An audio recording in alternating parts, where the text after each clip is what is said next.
In today's video, we're going to be putting a focus on hip position when sprinting in order to run faster. And I think this video could be really important for a lot of athletes that are looking to understand what could be a thing that's wrong within their sprinting form that is negatively impacting their sprinting performance. We're going to be looking at comparing a high-level sprinter with a novice sprinter and just getting really in-depth into what are some of the things that we're seeing within the hip position that has a huge impact on stride length, turnover speed, the ability to effectively toe off and really be able to get to your maximum speed. So we'll go ahead and hop right into it here. And the main thing that we want to be able to see within it is going to be the rotation. So we're going to be looking at the pelvis and what's happening within the pelvis as the foot is striking the ground, as the foot is leaving the ground. And this is important because it has a huge impact on how your leg comes through. So we can see with this athlete here, we're getting the leg coming straight through in comparison to having the leg go a little bit more off to the side. Now, that's not the only thing that we see with athletes that are struggling to be able to get as much speed as possible, but I think it's important part of being able to understand what are some of the things that are causing a inability to really maximize your speed. And I think part of that ends up being how well are we able to rotate within the hip. So we could see how much rotation we're creating from one foot toe off, right? The toe off is going to be when the foot's leaving the ground to the next one. Okay, so how much rotation and how fast are we rotating has a huge impact on the power, because the amount of movement that you're generating in the hips is going to correlate to more power within the hips. We can see again with the novice athlete, not nearly as much action happening within the hips, and therefore you're not going to be able to create as much power within each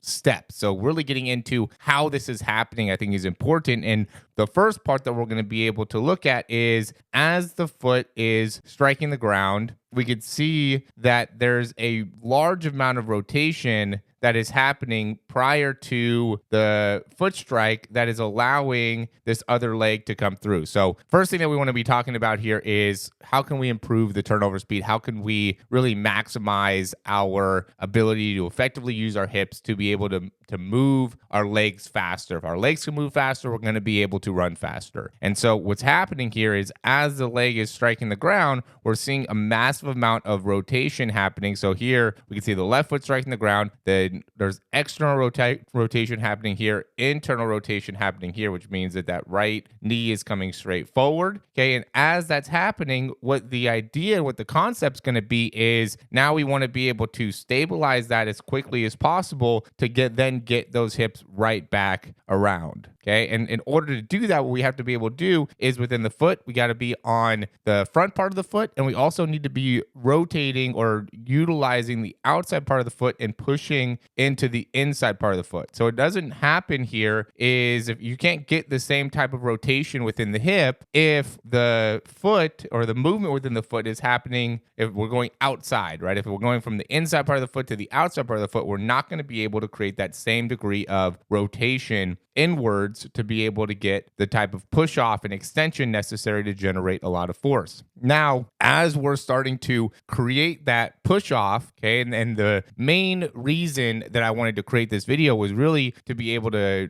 showcase the ability to get the knee straight through. I see a lot of athletes that struggle when it comes to a variety of different levels, how well they're able to get the knee through. And if you can't get the knee to come straight, now you end up having a hard time when it comes to stride length, and you have a hard time when it comes to your ability to generate a lot of force in the ground. There's a lot of issues that could come from things like shin splints and things like that, because then you end up crossing over. And so really getting into why is this happening, right? Why is that a problem, and how can we best solve that problem? And to me, what it ends up going down to is what are we doing within the foot prior to foot strike? Okay, so as this foot's hitting the ground, what has to be happening here is we have to be fully externally rotated within the hip. Okay, and in order for that to happen, we have to be able to, when the foot is coming off the ground, so as this other foot is coming off the ground, we need to be utilizing that push off to make it so then our hips, if we can imagine what the hips are going to be doing here. So right now we're turned because the one foot's back behind, right? So this leg is out in front, so we're in this position, right? The right hip is going to be in front, the left foot's going to be behind. As we're pushing off with this leg, we need to be pushing this right hip all the way around. And this needs to happen fast. fast. Okay, so not only are we wanting to think about this in terms of how can we improve the length, but how can we improve how fast our legs are going. So as soon as this foot's hitting the ground and this foot's back behind, we need to immediately be pushing here to be able to rotate this hip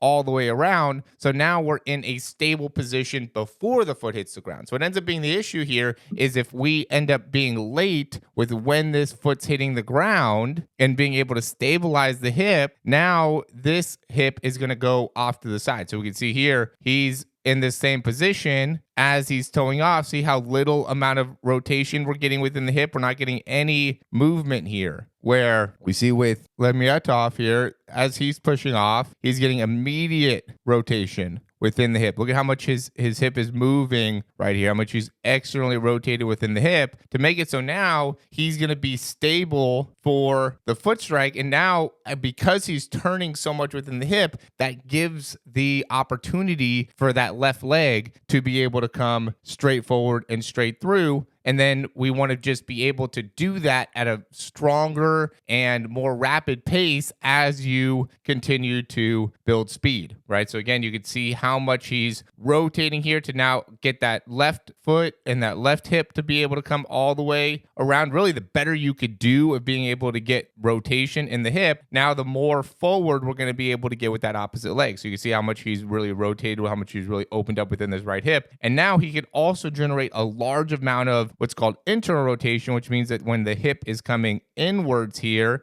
now he could really get that strong push forward with this leg. Again, we're going to see this left hip start to open up, okay, because he's pushing off the other leg. So then we immediately see that other hip open up. And this is why we see some degree of turnout within the foot. This is why it's not bad for the foot to be slightly turned down. We can even see within the left foot, he's slightly turned out here, is because when you're pushing off with so much force and internal rotation here, what's going to naturally happen, and when you create so much rotation within the opposite hip to get all the way around, what's going to happen is now we're going to be at a position where we end up having that foot slightly turned off to the side. Now, we want to be able to stabilize that obviously the best we can, and this is where having strong ankles and strong foot strike comes into play. But in order for us to really maximize the stride length, we have to understand the importance of rotation within the hip and when that rotation wants to be happening. So as soon as we're pushing off with the right foot, we want to be immediately rotating within the hip to make it so then we can be stable as this foot strikes the ground. Then when that foot strikes the ground, we're immediately going and pushing forward and inward. Okay, so we're rotating that heel out. You can see his heels goes from in to out to make it so then the weight of the foot goes the opposite direction from out to in. So the same thing's happening with the knee. The knee's going out to in, so then he could push himself forward. All right, and that ends up being a critical part here. Okay, this could be a super important part of your guys' ability to understand how to effectively use the hips when you're sprinting. I think that it could be something that's super beneficial for you. I'd love to hear what you guys think about this information. I might make something that is a little bit more in-depth in terms of your whole overall sprinting mechanics, but I think this is an important part of running faster, improving your speed, making it so you can effectively increase your speed as you are going through the different phases of sprinting and